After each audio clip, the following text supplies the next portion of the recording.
2 p.m. legislative meeting. Please rise for the Pledge of Allegiance. I pledge allegiance to the flag of the United States of America and to the republic for which it stands, one nation, under God, indivisible, with liberty and justice for all. All right. Just for the record, we have 4 commissioners present. Those are Commissioners French, Jordan, Waldrop, and Kearns. As far as I know, we did not receive any written comment on anything that was on our printed agenda. Is that correct? Okay. And so now we will go into open public forum. We have a number of folks who signed up ahead of time. So we will start with Mike Ankeny. Mike, I think you know the drill. If you could state your, over here at the podium, if you could state your name and address for the record, and you'll have 3 minutes. Mike Ankeny, 3009 North Willow, Spokane, 99206. I'm here representing the Inland Northwest Associated General Contractors Apprenticeship Program, Head Start to the Construction Trades. Head Start to the Construction Trades Program, I just want to give you a quick update. This board has graciously funded that program for about the past 5 years, and we're very thankful for that.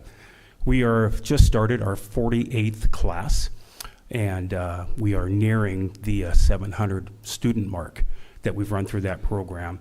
And if you do the numbers, we did survive COVID, and we held that program through COVID. Through a grant that we have with the City of Spokane, with ARPA funds, we are now doing it almost exclusively for people who have been justice involved, so previously incarcerated individuals. We've had some great results with that. Our rate of recidivism is below 5%, which is unheard of. And so really why I'm here, I realize that here in the next quarter, you guys are going to be doing some budgeting and things like that. And of course, I'm here to do the ask, okay? We are going to be in dire need of funding to keep the program going past December 31st. The city, their ARPA funds have run out. And so we're looking for that. Like I said, you guys have so graciously funded it in the past, and we're hoping that maybe we can get you to do it again, so to speak. We've got some great results from sponsorship and support from the judges, Sheriff Knowles, Sheriff Knizovich in the VAT, the Chief of Police, the city, and all the other county places too. So just wanted to kind of give you that update that we're still out there, we're still doing great stuff. Our next graduation is October 18th. You're always invited, so you're always welcome to come, and I hope to see you there. Thank you. Next up, we have Susie Hokinson.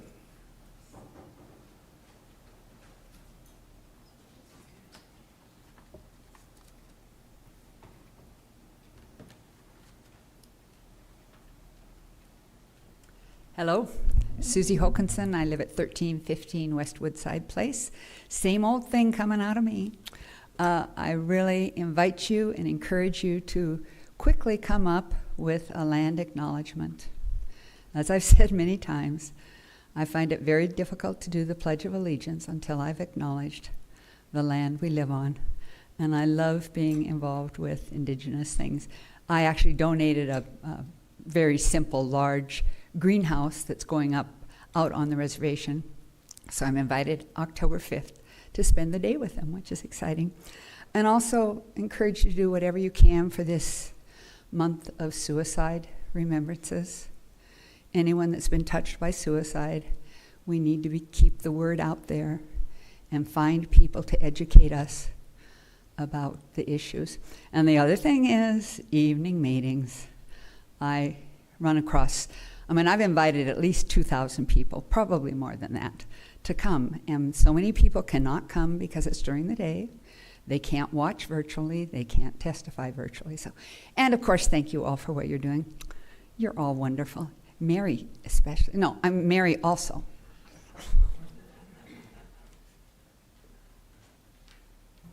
Thank you. Thank you. All right.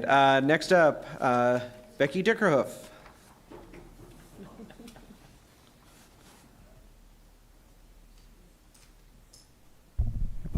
Becky Dickerhoof, Spokane City.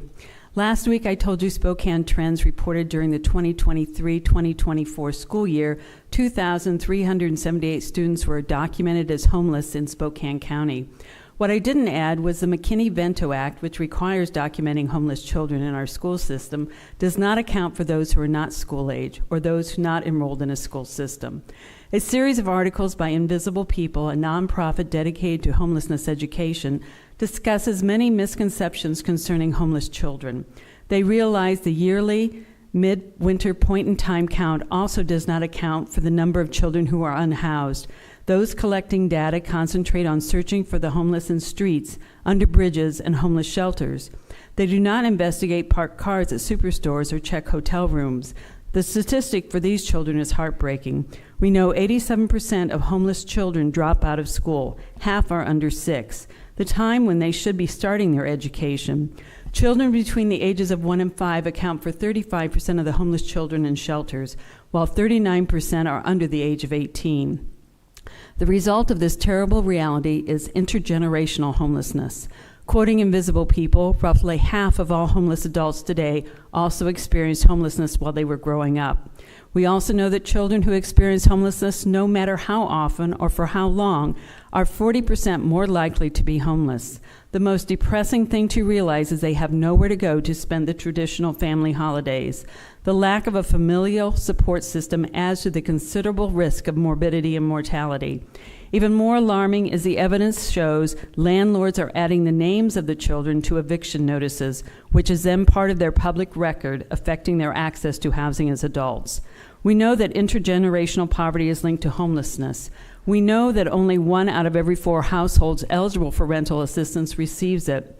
The only way to counteract the cycle of intergenerational homelessness and poverty is to provide low-income housing for these children, for their families, and for the children who exit the foster system. I am here today to ask the county commissioners to enact what is commonly referred to as a 1590 tax. This ordinance, which amended RCW 82.14.530, allows the county legislative authority to impose a sales and use tax not to exceed 0.1% of the selling price in the case of a sales tax, or value of the article used in case of a use tax. Thank you. Thank you. Next up, we have Jeff Lambert.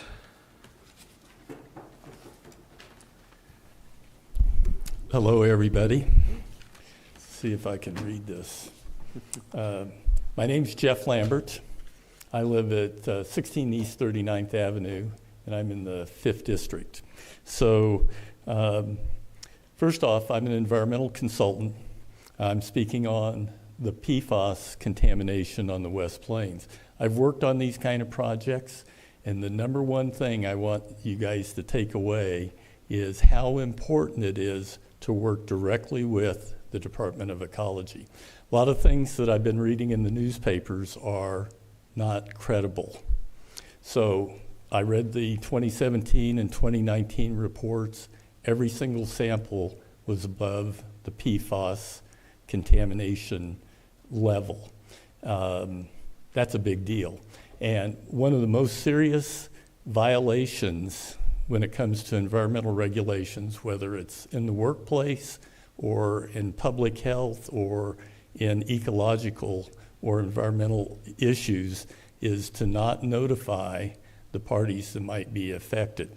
So that's starting off in a really bad spot right off the bat. I have no idea who's responsible for that, but now I think is a great time for the Board of County Commissioners to take responsibility, stop making excuses, and through your representative and through whatever influence you have to the Spokane Airport Board, to influence them to take responsibility, sign up with whatever the Department of Ecology is requesting. Once again, my long experience on significant issues like this is the Department of Ecology wants to work with the property owner. They fully understand historical issues. It's not done on purpose. However, not proceeding immediately to notify the public, to work on mitigation plans, and to sign consent decrees. Yes, there may be other parties that are responsible financially. That can be worked out without slowing down the process. So anyway, I could talk for an hour on this, but I think you get the point. Let's get moving. The people who have their contaminated drinking water need to have every single elected official working and making sure that everything that can be done is being done. And I don't think that's happening right now. So thanks, everybody.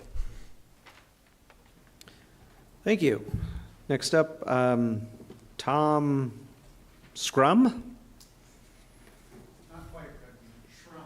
Oh, okay. I did clay years ago.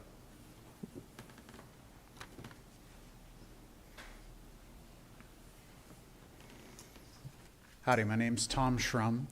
I live at 135 West 31st Ave, so I'm in the 5th. And I'll also be talking on the PFAS issue.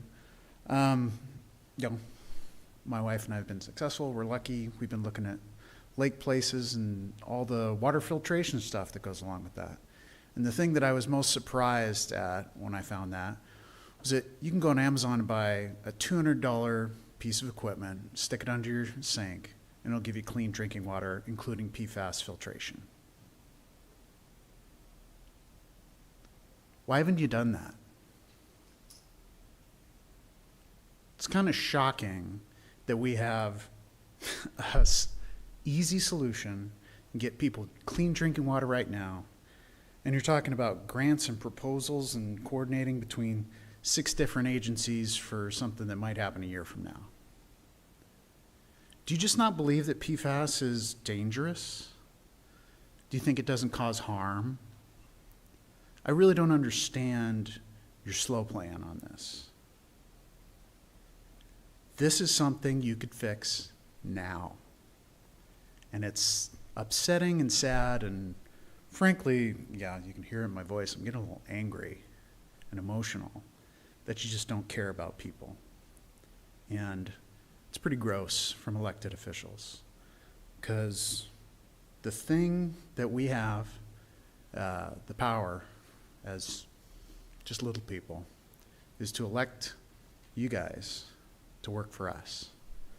Because we don't have the power to go against the airport, to get people to clean up things that have been around since the 70s, from who knows how long. You guys have the power. You have the money. That's why we pay taxes. That's why we pay your salaries. There are simple, immediate solutions. There are simple, immediate steps you could be taking to help people. Do it. It's confusing why you haven't. Thanks. Thank you, Tom. All right. That will now bring us to our agenda. We have items 3 and 4, and I would be open to a motion.